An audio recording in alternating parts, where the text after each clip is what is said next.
Some common signs that you'll notice in the house if you are having an issue like this.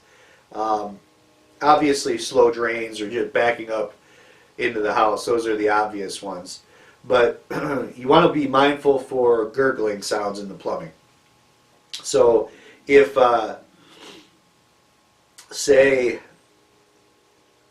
you're in on the first floor of the house and someone on the second floor was taking a bath and they let that water out and all this water is rushing down and you're standing in the kitchen and you hear this glug glug glug glug glug glug glug sound in the kitchen sink, that is a concern.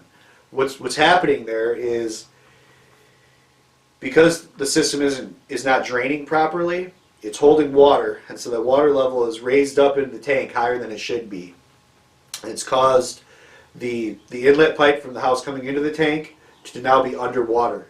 It should be up in the air, but because things aren't draining properly, that water level in the tank is raised up over the top of that pipe, and now we've lost our ventilation.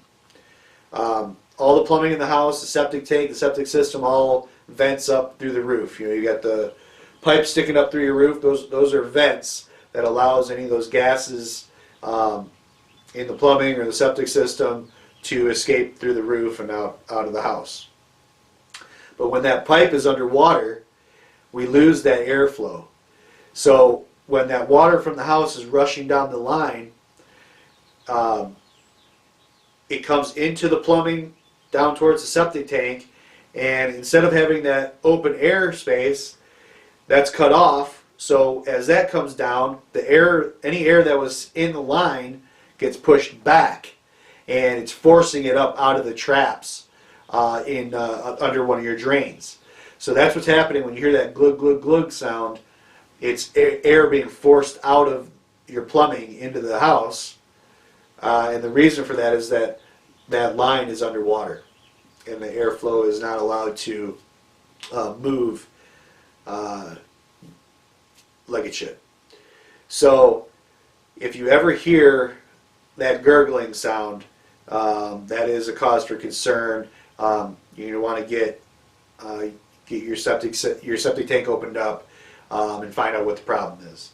Doesn't always necessarily mean that the drain field is failing. It could be a plugged filter. It could be something plugged in the line itself. But there's something going on that's if you leave it unaddressed, is going to become a bigger problem for you in the near future.